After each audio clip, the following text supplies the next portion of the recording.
What if the fate of the next Lakers dynasty isn't just about who's on the roster or how the ball moves, but rather a delicate game of timing, fit, and financial chess no fan sees unfolding behind the scenes?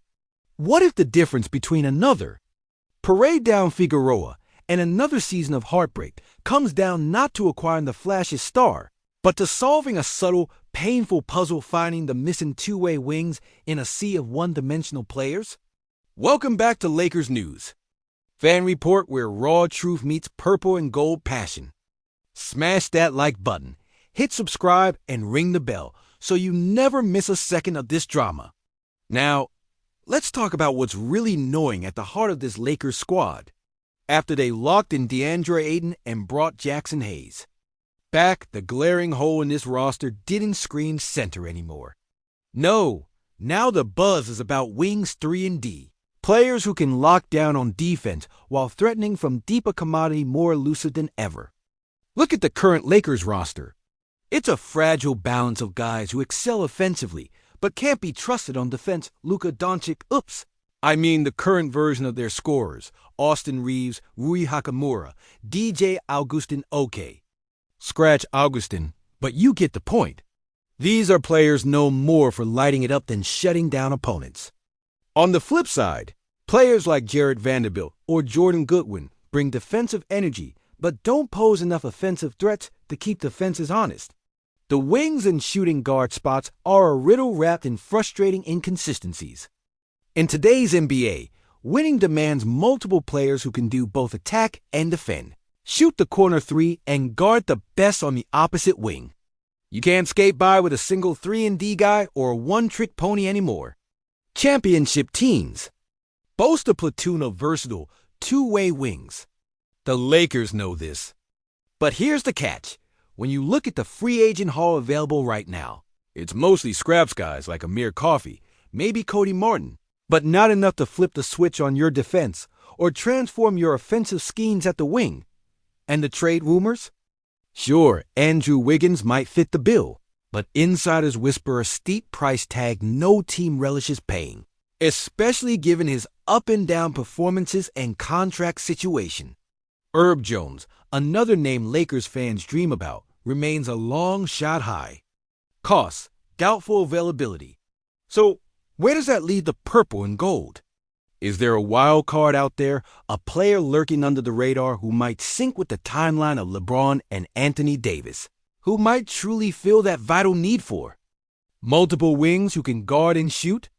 Enter Quinton Grimes, a name that's been whispered in fan forums and reported cautiously by The Athletic's Kelly Oubre and Tony Jones. Restricted free agent with the Philadelphia 76ers, tied up in standoff talks over contract figures, Grimes might just be in play or at least available for a sign-and-trade scenario. The Athletic insiders note minimal movement between Grimes and Philly, and this deadlock could force Philadelphia's hand to let him go. But here's the financial logjam. Practically no team has the cap space to simply sign him outright. This means any pursuit would require the Lakers to pull off a sign-and-trade, offering Grimes a deal near the $25 million per year figure he's reportedly seeking. That's a serious commitment, one that would force the Lakers front office to clear roster and salary space, possibly by sending out someone like Rui Hachimura or juggling expiring contracts. This is no light decision. It means wrestling with the cap's second apron, a razor-thin boundary the Lakers so desperately must respect to avoid penalties, and strategizing how to balance incoming and outgoing salaries without tying there. Hands for future moves, but who exactly is Quinton Grimes? Last season, his production exploded once traded to Philadelphia. Without the shadow of Joe Embiid or Tyrese Maxey on the floor entering, essentially a rebuilding, tanking Sixers lineup, Grimes flourished as their go-to option. He averaged 22 points per game, shot 47% from the field overall and 37.3% from three on nearly 8 shots a night. Plus 5 rebounds, 4.5 assists, and 1.5 steals per game. These stats scream breakout star, but there's a caveat. That role and freedom in Philly won't exist for him in Los Angeles. The Lakers don't need another primary option. They Need a complementary wing who fits organically in a roster highlighted by Luka and the Stars. So we look back at Grimes' seasons in Dallas, and New York solid, but not staggering, hovering between 11 and 14 points per game with efficient shooting, especially from the corner, where he nailed a scorching 45.5% on threes. His role, then, mirrored what LA needs, a steady, reliable 3-and-D wing who plays mostly off the ball but can step up to create if called upon. And at just 25 years old, freshly minted, he fits the timeline perfectly to develop alongside the Lakers' young core while still contributing meaningful minutes immediately. A 4-year deal in the ballpark of $90 million seems fair. Structure with roughly $20 million for next season and a modest bump annually. Not quite the full $25 million per year, but close enough to get his signature and maybe sweeten the deal with incentives or player options. But the true question is whether the Lakers front office believes Grimes is worth the maneuvering, the salary gymnastics, possible trading away of assets like Gabe Vincent or Kendrick Nunn to keep the cap rules tight, and the risk of giving up the versatile Rui Hachimura, who has his own passionate advocates among fans and insiders alike. The Lakers could attempt the sign-and trade without sending Hachimura packing, by moving lesser contracts or expiring deals. But that's a complicated recipe requiring finesse and risk tolerance from the front office that has delivered both miracles and missteps in recent years. And this isn't just about dollars and players, it's about identity. Would Grimes' defensive effort and shooting consistency provide the glue that turns a team of offensive specialists and pure defenders into a championship-caliber squad? Or is he a stopgap in a roster still searching for that missing dominant defensive presence, the Herb Jones or elite lockdown wing none of the usual trade targets have materialized into? And if the Lakers go all in on Grimes, what happens to other players locked into max and near-max deals? Will montage memories of Reeves' hustle or the grit of Vanderbilt be pawned for cap space?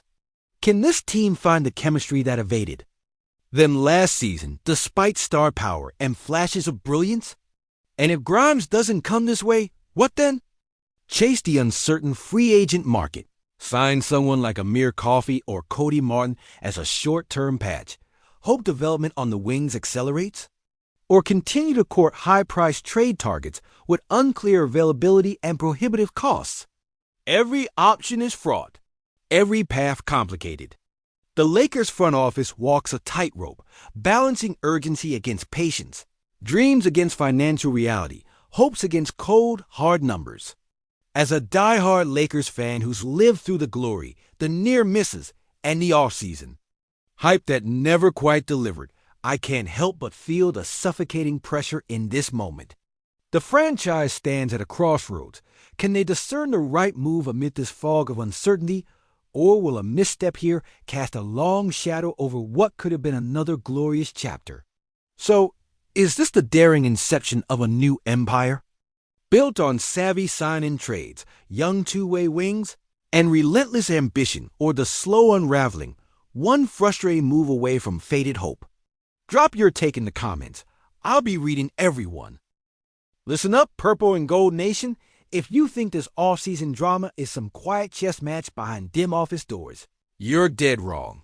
This is a battlefield drenched in sweat, broken dreams, and the desperate hope of a city that's seen both heaven and hell under these banners. Because let's be real, this isn't just about draft picks or contract numbers. It's bigger. It's personal. It's about the legacy of LeBron James, the weight currently crushing on a D's broad shoulders, and the whispers growing louder about Bronny's own destiny that might soon intersect with the ultimate Lakers saga.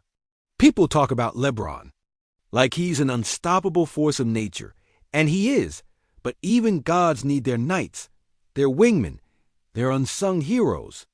You think LeBron cares about flashy stat lines or Instagram highlights?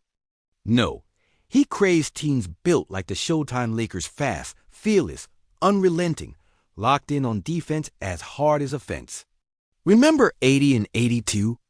Magic weaving glances with Worthy while Cooper and Rambis made every possession a war, but more. Than that, they had role players who played every possession like their life depended on it. That's the blueprint. Now flash forward to 2000 to 2002. The Shaq-Kobe dynasty, it wasn't just those two. It was the methodical pickup of guys like Rick Fox, Derek Fisher, and Horace Grant that made championship basketball look effortless. Those guys understood the blueprint of sacrifice and team cohesion. And then Kobe's revenge tour in 2009-2010, a perfect storm of sheer will, but also a roster built around chiseling out weaknesses and amplifying strengths. Remember Ron Artest locked in on Kobe's final shot? That defensive heartbeat turned. Legend. Fast forward to that parade under quarantine skies in 2020. Yes, the bubble banner was brilliant but fragile, a flashbulb moment triggered by perfect timing and a truncated season, where depth found magic in unexpected places. Now the question, can this Lakers team channel those moments, those unyielding playoff narratives that forged legends? Or are they just moments away from running out of gas, gasping for breath as this roster, promising but flawed, blows away in the fierce winds of Western Conference competition? See, it's not just the roster or the cap sheet. It's the soul of the organization. And the soul is murky right now, hanging in limbo like a shot clock winding down on a possession that has to work. The tension inside the front office is thick genie. Bus is the monarch of this kingdom. Yes, but rumor has a billionaire outsider is circling, itching to buy control and reshape the Lakers in a corporate vision that might either revitalize or suffocate what makes this franchise sacred. Imagine the power struggles behind closed cameras. Whose vision will prevail? The traditional legacy-rooted leadership or the cold, calculated business empire model? Each brings opportunity, but each also brings risk potential upheaval before. A new dawn, or the slow extinguishing of a once mighty flame. And this uncertainty radiates beyond the Staples Center walls because the Western Conference isn't waiting around. Golden State has transformed into a reinvented juggernaut with Curry, Thompson, and young core locking into a deadly rhythm. Denver lurks with Nikola and Jamal refusing to be underestimated, while Phoenix and the Clippers smell blood in the water, ready to pounce on any Lakers stumble. This isn't just a battle for a ring. It's a war to reclaim the kingdom of the West. Now imagine if Los Angeles stumbles on these complex moves bungles, the sign and trade, lets Grimes slip through their fingers, or gambles on stopgaps whose potential never materializes. Will this be the season coaches begin souring on the locker room chemistry? Will LeBron's final chapters be painted not in gold but in bittersweet regret? Already, whispers swirl about Austin Reeves once the poster boy for heart and hustle now, seemingly trapped in a no-man's land between untouchable fan favorite and expendable salary filler. Could years of grit and loyalty be traded for a better fit? Could Vanderbilt's defensive fire be next out the door to make cap room? His tenacity replaced by another roll of the dice on player development? The soul of this team hinges on these decisions. These are not just transactions. They are tribal rituals deciding who belongs in this lineage of purple and gold warriors and who fades into the background. And don't kid yourself. These choices echo on locker room floors, team dinners, late-night film sessions. They affect how strongly the core believes in the ultimate mission. Chemistry might sound like fluff, but it's the fragile oxygen this team needs to breathe through double overtime playoff battles, last-second, game-deciding possessions. Every player's mindset shifts when they feel the front office believes in them, when there's trust in the plan, when they see those two-way wings actually realize their promise night after night. But what if the Lakers roll the dice on Grimes and he struggles to adapt, suffocated under the spotlight of an LA media frenzy that devours mistakes and glorifies heroes in equal measure? What if the chemistry cracks just enough to lose a critical playoff series or worse, force LeBron to carry a burden heavier than even his Herculean frame can bear? And then, what about the young guns? Rui Hachimura's rope tugs from the fan base's heartstrings, a silent symbol of untapped potential. Caught in contract limbo, What if trading him breaks locker room morale, or stifles what could blossom into the next key piece? Or puts the spotlight on the burden of nurturing youth while chasing immediate glory? Then there's Bronny. His rise will soon shift from distant headline to daily pressure cooker. Will the Lakers be ready to embrace his arrival or choke under the weight of what the media and fans expect from the son of a legend? And most importantly, will the franchise's next generation echo the audacity, resilience, and flair that defined every great Lakers era, starting fresh with this chaotic but hopeful roster? The stakes here aren't just about wins or losses, they're about destiny, about the soul of a franchise that symbolizes Los Angeles itself. Glitz and glamour, grit and grind, dreams built under the searing California sun and tested on the unforgiving hardwood. Remember the pain after 2011, when 3 decades of glory seemed to slip into the shadows? Fans waiting, hoping, praying for that spark? Or the endless knocks that came after the Kobe era faded, the Genie Pat Riley rebuild, and the infamous Byron Scott years? Those were dark times, yes, but also reminders that this team's history is a roller coaster of peaks and valleys, resilience, and reinvention. Now, here we are again, standing on that cliff, staring down a future crowded with uncertainty but still burning with possibility. Like Showtime passing the torch in a world of super teams, or the 2000s Lakers pushing through the peaks to stand atop the mountain. The ripple effects of this off-season's decisions won't just shake the Lakers. They'll echo through every western city, from San Francisco's slick pavements to Denver's thin mountain air and Phoenix's relentless desert heat. Each game, each trade whisper, each cap space gambit could tip the scales.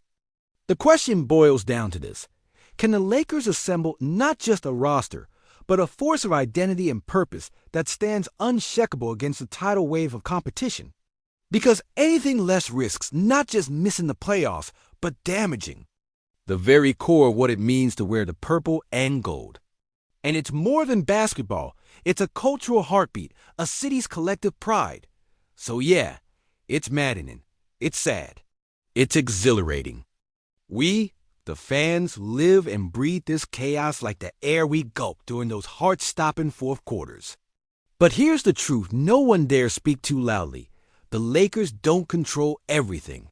Injuries lurk, chemistry teeters, rival stars rise, and fake fickle and unyielding always has a vote. What if all the moves, all the drama, all the late nights and boardroom battles still aren't enough? What if this moment, this crucible, becomes the defining moment where destiny slips away? Or what if, against all odds, the Lakers pull off a miracle? What if Quinton Grimes, that under-the-radar spark of two-way brilliance, becomes the keystone that locks this roster into a championship contender? What if LeBron, in his twilight years, finally feels the relief of trusted wings who won't just score, but fight for every inch? What if Anthony Davis shakes off the injury demons and embraces a new symbiotic role that brings the best out of everyone? Now, as a Laker till the day I die, here's what I see coming. We are living on a knife's edge between renaissance and ruin. This is the flashpoint where legends are born or fade. The choices in these next few weeks, these next few trades, might very well echo into the next decade of Lakers basketball, shaping what kind of story we tell our kids and grandkids. Now I want to hear from you. Drop your rawest take below. Every true believer in purple and gold, is this the dawn of a new Lakers empire or another heartbreaking halting step in a saga that demands more than just star power? Don't hold back. This is our time to rage, to hope, and to fight alongside the team we bleed for.